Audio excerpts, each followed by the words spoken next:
It's terrific to take part in the Abu Dhabi Sustainability Week Summit. I'm John Defterios for one of the most important issues on the agenda this year with two terrific guests. We're looking at the energy transition and how to invest some $20 trillion with a T there between now and 2030. How do we get from point A to point B and do so in a smoothly and timely manner, dealing with climate change and providing energy to the world? Let's introduce our two guests. Let's welcome in His Excellency Khaldoon Mubarak. He's the Group Chief Executive and Managing Director of the Mubarak Investment Company, and Ray Dalio, who is the Co-Chairman and Co-Chief Investment Officer of Bridgewater Associates, and also a leading author today, putting this insight to work. Gentlemen, it's great to have you at ADSW.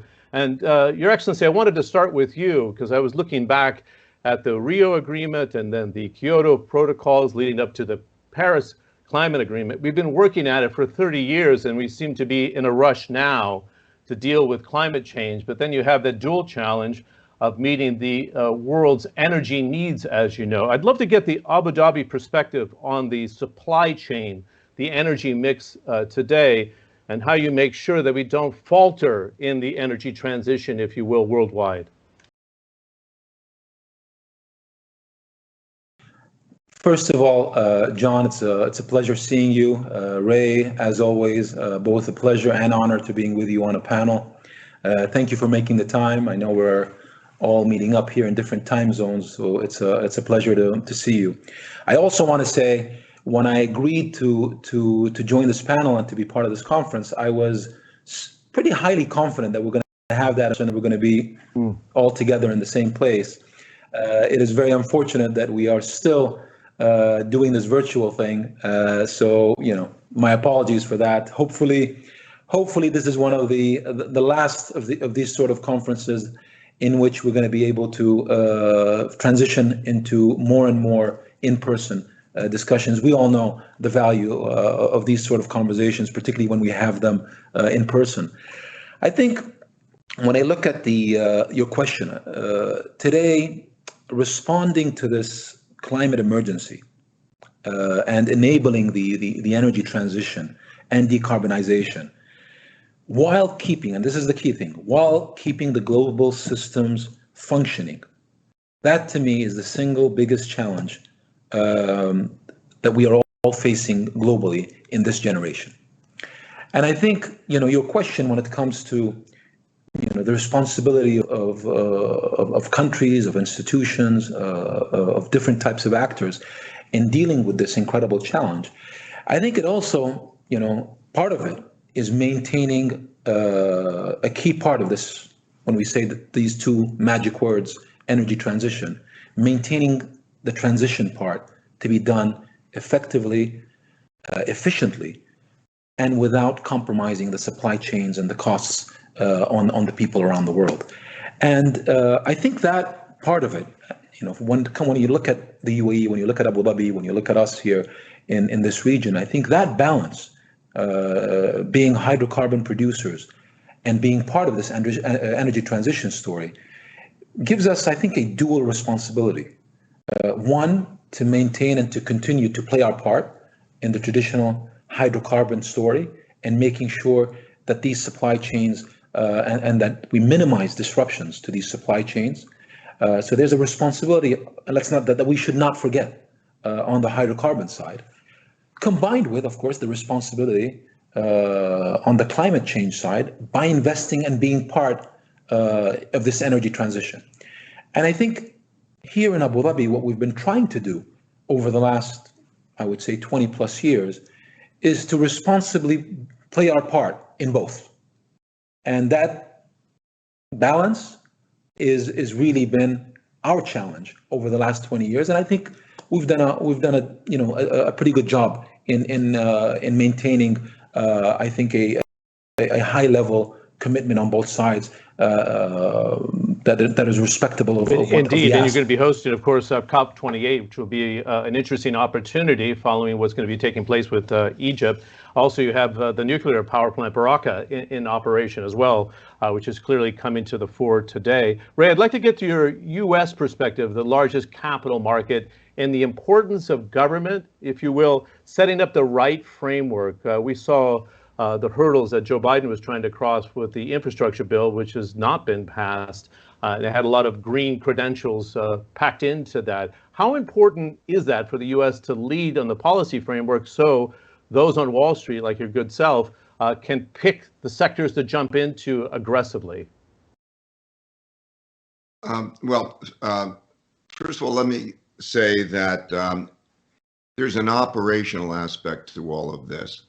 And there's a very important subject, and it has to do with literally creating alternatives. And having spent a lot of time discussing this with His Excellency, I can say that I've learned a lot about the balancing of the trade-offs. There's a really genuine effort there to be able to achieve these goals, and there's a real on-the-ground understanding of what that means. And so we have a problem. We have a capital markets problem, and we have an operational problem. The capital markets problem, I would say, is twofold. There's a great desire to move in this direction, and there's been very little movement yet. It's in the process of happening. And that's because first of all, you need the stamps. Essentially, how do you know that that's greenwashing? And what is the stamp of approval that everybody agrees? And then how do you do it individually? Our approach has been really to go to clients, investment clients, and because we have a lot of ability to deal with the data and engineer what they want. But this is a process that has been that's underway from the capital markets, and there are administrative progress in terms of rating companies and so on. But it's the beginning. It's there's only right now about 4 or 5% of the investments are ESG rated, and so they're going to have to get over that. And so that's the first. The operational part is due to the fact that there are 4 ways really of dealing with that, and the amount of where we are on those 4 ways is not. We have a long way to go. There's, first of all, how do you achieve this? Carbon pricing, in other words, raising the cost of carbon to reduce the demand, or putting actual limits on it, or having governments spend on green initiatives, and also trying to achieve tech breakthroughs. So those are the 4 ways that this is happening, and they have a lot to go.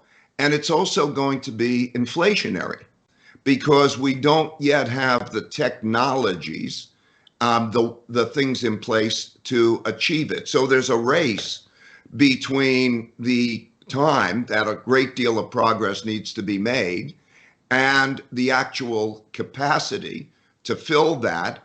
And with it, there'll be inflation pressures because this is inflationary.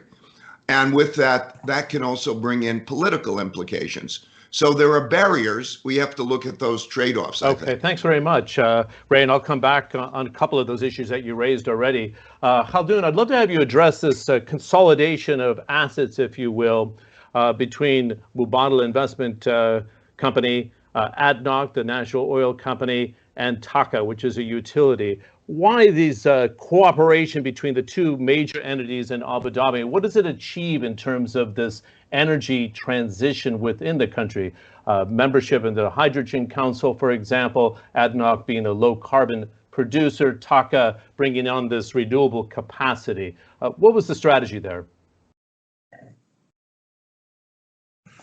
So, John, it basically sets the tone for our future ambitions and these targets, these very ambitious net zero targets that we've put as a nation going forward. As many of you know, we established Masdar in 2006, so almost 16 years ago. And when we established it, back then, I think many people looked at us and said, that was strange for a hydrocarbon producing country, for an investment institution like ourselves to go and essentially bet a pretty big bet back then into renewables. It was the right call 16 years ago. I think we had, the right sense in terms of where the world is going. Over the last 16 years, we've built a company which is now one of the fastest growing clean energy companies in the world. Over $20 billion of assets invested in over 40 countries around the world, almost 23 gigawatt of power generation, renewable energy, clean power generation. So we've really built ourselves, I think, a fantastic institution in Masdar. And as we look at the future, bringing in ADNOC and Taqa into Masdar with their assets, with their ambitions, and essentially doubling down. This is what we're doing. We're putting, the aspirations of our national oil company, our largest power generator in Taqa, into Masdar. All of us essentially doubling down and saying, okay, how are we going to take together Masdar, this national champion, this made in the UAE, great institution that we've built over the last 16 years, and take it to the next level on the global stage? How do we take it from the 23 gigawatt to the 50 gigawatt to the 100 gigawatt? I mean, this is the sort of ambition that we have in this institution, in this company, with a nice legacy over the last 16 years, but with a clear, target as we look at the next 5 to 10 years. So it was a very natural, evolution. And for us, the logical step in unifying these three important shareholders with a complete alignment in terms of how we see our role. Yeah, it's so interesting to watch. Ray, I wanted to get your thoughts on the changing world order, your latest book here. And the reason I bring it up because of the geopolitics of the energy transition, if you will. You talked about the inflationary pressures. There's also the threat of those countries overly dependent on hydrocarbons, and you can think of Iraq or Iran, Libya, Nigeria, Angola, Venezuela, that will struggle if it's not handled well, and also providing energy for the poorest members of the world in the developing countries, particularly in Africa, to get energy, and also the threat of democracy making it very difficult to make decisions on big plays like this. Ray, how do you see this new world order, if you will? Well, inflation is going to be a consideration. Political fragmentation is a consideration within countries as well as between countries. These are impediments. So I think the question is the cooperation. I think that the invention of technologies and the know-how, as though Abu Dhabi is doing it, they're leaders in the ways, and that type of cutting edge movement and then adoption. At the end of the day, the costs have got to come down because inflation takes food out of the mouths of people. And so it becomes a very basic thing. You see it in the United States with gas prices and so on. So it's a big political issue within countries. And the only way that you're going to make the progress really is to make efficiencies to bring it down cost effectively. And there's a long way to go. Yeah, but there's another question here, right? We have the social challenges due to the pandemic. Governments having to spend a record amount of money to get through it. And then you say, oh, the energy transition has to happen now because of climate change.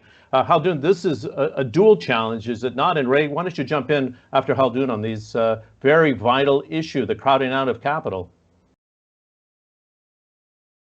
Yeah, I mean, I've spoken about this in the past, and I want to, use this opportunity to speak about it again here. We can't forget, and I know probably in this platform when we're talking more about clean and renewable energy, but we cannot, and climate change, but we cannot ignore what we need to maintain in that transition period. And just stopping and holding off investment into hydrocarbons, I think that is a mistake. That is a mistake because, that transition, the speed of that transition has to be done in an organized way. And what I fear is a movement towards a, almost blanking a sector, a complete sector that effectively then does a lot of what Ray was describing, inevitably, and the speed of what we need to do to decarbonize and to invest in these new sources of energy. It takes time. It will require incredible capital to the numbers you described. It requires incredible energy, incredible organization, incredible regulatory changes, a lot that needs to happen and is happening. But it has to happen in parallel. And as much as possible, we need to organize it. And as much as possible, we cannot demonize one aspect that is so fundamental in this. Okay, Ray, your thoughts? Totally. Thank God for, the energy producers who are delivering that. What would you like to do? Have less exports, not less production? What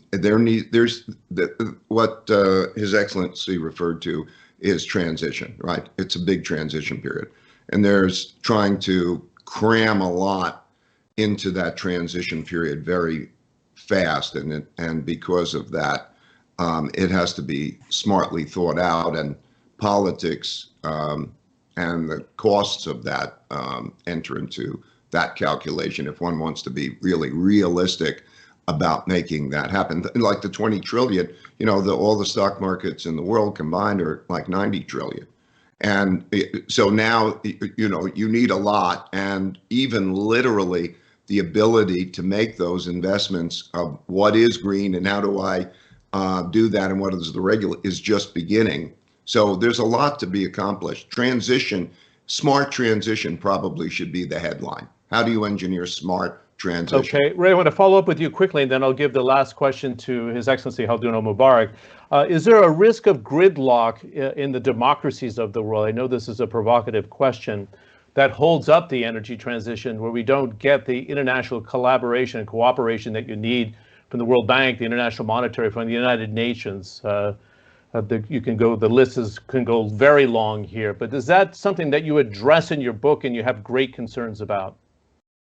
Yes, the internal conflict of irreconcilable differences between the left and the right, or the Republicans and the Democrats. I mean, we literally are in a position where it's possible, there's some probability that in the 2024 elections, no side will accept losing. And it's a win at all cost. And that internal conflict stands in the way of good decision making, and stands in the way really of the whole decision making system, democracy, and how that's operating. So that internal conflict, and when history's shown that when the behind are more important to them than the system is in jeopardy. And so that internal conflict, not only for this objective, but in all ways is a major factor that is worsening, not improving. Okay, as I promised here, Khaldoon, I'd like to have you give the last words here in your analysis.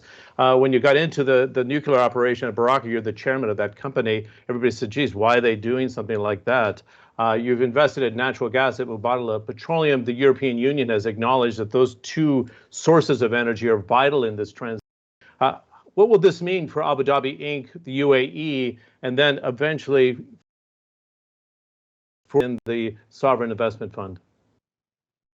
Well, it means we're very well positioned. I think in terms of the country, we've invested in nuclear power over the last 10 years. And we have now, by the end of, we have our first reactor is now in commercial operations. Our second one is entering commercial operations, and our third and fourth are going to follow suit. So we're going to have about close to 6,000 megawatts of nuclear power into the grid, which is a substantial amount of power decarbonized into the system. So that positions us well at very, by the way, cost-effective, efficient prices for both the consumer and obviously the government here. When it comes to natural gas, we've taken a view on that, and we've been investing in it, and that thesis continues to show that it was right on. And on solar, today, we have in country three of the largest solar plants in the world, with the three of the lowest cost of power generation per kilowatt in the world. So I think it's played out in the past, just looking at these three different aspects, very well. If anything, going forward, these theses have proven to be, I think, spot on. We will continue to invest in solar. We will continue to invest in clean technology. Nuclear power, I think, is coming back in many places around the world, and I think it's correct and it's the right thing. It's a very important source of power generation that I think complements any portfolio in any country in the right way, obviously, depending on scale. Scale is crucial. So just to conclude, I think investing in clean technology, investing in climate change, I think is a great thing to do. It benefits you in terms of from a responsibility perspective towards the world, towards people, and it's profitable and it's very sustainable. So I think it's a nice way for any portfolio investor to grow their business or to grow their portfolio in a sustainable way. It's a very quick 20 minutes together that sailed right by. It's great to hear the insights of Ray Dalio and His Excellency Khaldoon Mubarak. He is, of course, the Group Chief Executive and Managing Director of the Mubadala Investment Company. Thank you both for your insights and joining us for the Abu Dhabi Sustainability Week Summit.